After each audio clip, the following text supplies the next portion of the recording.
Hello વિદ્યાર્થી મિત્રો, તમારા માટે હવે અમારી ચેનલ શુભ સ્ટડીઝ પર બધા વિષયના સોલ્યુશન અપલોડ થઈ ગયા છે.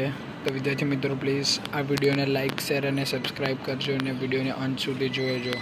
ઓકે, વિડીયો ગમે તો સાથી મિત્રોને જરૂરથી શેર કરજો.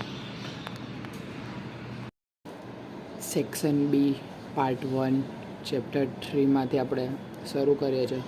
પહેલું છે, ભારતમાં દેશની આર્થિક જરૂરિયાતોને પહોંચી વળવા સરકાર દ્વારા કયા કયા પરોક્ષ વેરાઓ વસૂલ કરવામાં આવ્યા. તો ભારતમાં દેશની આર્થિક જરૂરિયાતોને પહોંચી વળવા માટે સરકાર દ્વારા કેન્દ્રીય વેચાણ વેરો, સેવા વેરો અને જકાત જેવા પરોક્ષ વેરા વસૂલ કરવામાં આવતા હતા. વિદ્યાર્થી મિત્રો, સ્ક્રીનશોટ પાડી લેજો. ઓકે, બીજું છે કે આંતરરાજ્ય પૂર્તિ વ્યવહાર એટલે કે શું?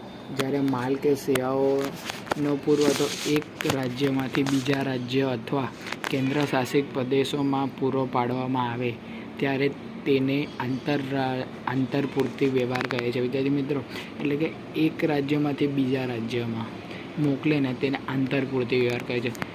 ત્રીજું છે અંતરપૂર્તિ વ્યવહાર એટલે શું? અંતરપૂર્તિ પહેલાં હતું આંતર એટલે એક રાજ્ય અને અંતર એટલે કે જ્યારે માલ કે સેવાઓનો પુરવઠો એક જ રાજ્ય અથવા કેન્દ્ર શાસિત પ્રદેશની અંદર પૂરો પાડવામાં આવતો હોય તેને અંતરપૂર્તિ વ્યવહાર કહે છે. વિદ્યાર્થી મિત્રો, ખબર પડી?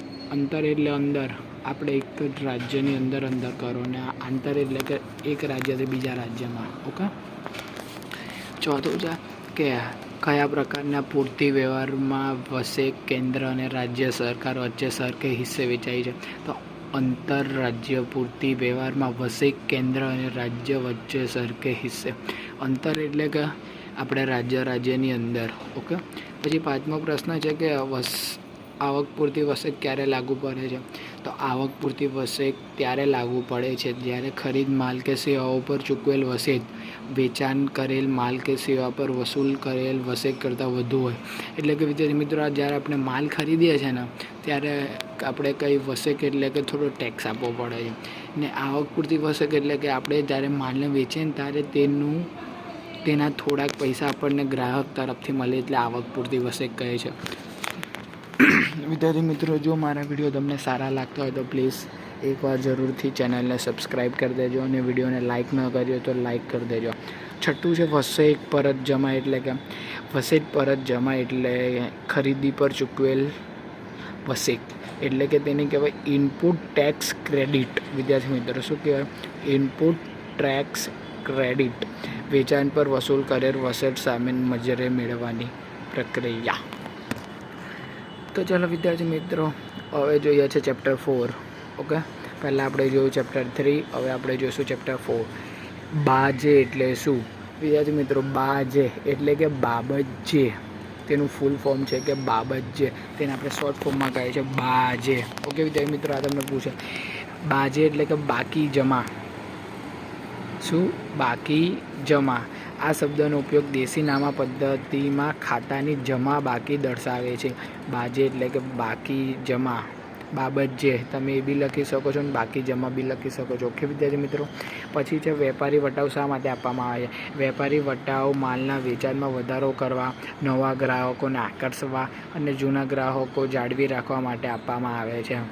ઓકે વિદ્યાર્થી મિત્રો, એટલે વેપારી વટાવ એટલે કે થોડો જો 100 રૂપિયાની વસ્તુ હોય તેના 10% વેપારી વટાવ નાખે તો તે વિદ્યાર્થી મિત્રો આપણે 90 રૂપિયાની વસ્તુ મળે એટલે કોઈ નવા આકર્ષે. પછી છે માલનું ખાતું ધંધા શા માટે રાખવામાં આવતું નથી?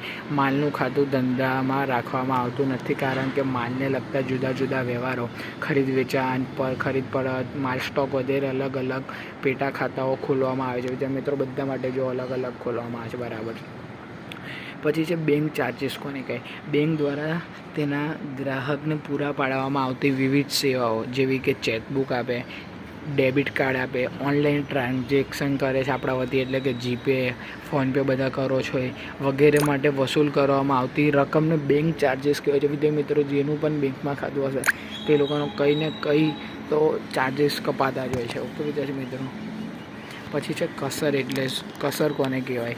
જ્યારે કોઈ વેપારી ગ્રાહકને સમયસર અથવા વહેલી ચૂકવણી કરવા બદલ અમુક રકમ માફ કરે તેને કસર અથવા રોકડ વટાવ કહે છે. વિદ્યાર્થી મિત્રો, એટલે કે કોઈ વેપારી છે તે માલ વેચ્યો, તેના 650 રૂપિયા થયા ને જો પેલો ગ્રાહક કહે છે કે મારી પાસે 600 જ છે, 50 નથી, તો તેને ગ્રાહકે કસર કરી એવું કહેવાય. એટલે કે છોડી દીધા, એને કસર કહેવાય. વિદ્યાર્થી મિત્રો, આ યાદ રાખજો. શા માટે ગ્રાહકને રોકડ વટાવનો લાભ આપવામાં આવે છે? ગ્રાહકને રોકડ વટાવનો લાભ ઝડપથી નાણાં વસૂલ કરવા માટે, લેનારની રકમ સમયસર મેળવવા માટે અને ગ્રાહકને વહેલી ચૂકવણી કરવા પ્રોત્સાહન કરે છે. રોકડ વટાવ એટલે કે તમે જો હમણાં પૈસા આપી દેશો ને તો તમને આટલા રૂપિયા ઓછા એવું કરીને એ કરે છે.